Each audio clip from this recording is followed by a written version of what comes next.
Julian আলভারেজের লা লিগায় এইবারের সিজনে স্কোরশিট: ম্যাচ 7টা, গোল 6টা, অ্যাসিস্ট 1টা, ম্যান অফ দ্য ম্যাচ 3টা, হ্যাটট্রিক 1টা, ফ্রি কিক 2টা, শট অন টার্গেট। ভামোস স্পাইডারম্যান। এইবার আমরা একটু এই ছবিটা দিয়ে লক্ষ্য করি। এই যে রিয়াল মাদ্রিদের হাজারো ফ্যানের সামনে এরকম একটা অরা ছবি তুলতে হ্যাডম লাগে। মেসির পর হুলিয়ান আলভারেজ হচ্ছে আর্জেন্টিনার সেই প্রথম প্লেয়ার যে কিনা রিয়াল মাদ্রিদের বিপক্ষে গোল করেছে। তারপরে এই ছবিটা দিয়ে একটু লক্ষ্য করেন, কাল রাতে 90 মিনিট জুলিয়ান আলভারেজ ভিনিসিয়াসের পিঠের উপর উঠে 9.2 রেটিং নিয়ে কিছু একটা করছে। এরপর দেখি স্কোরশিট হয়ে গেছে 5-2। অ্যাটলেটিকো মাদ্রিদে 5, রিয়াল মাদ্রিদে 2।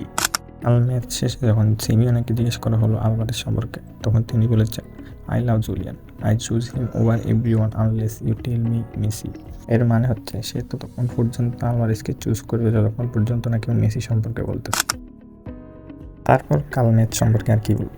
কাল ম্যাচে আলভারেজ একাই পুরো একটা রিয়াল মাদ্রিদ টিমকে ডিস্ট্রয় করে দিয়েছে। পুরো 90 মিনিটে এমন কোনো প্লেয়ার ছিল না যে কিনা আলভারেজকে আটকাবে। তার রেটিং ছিল 9.2।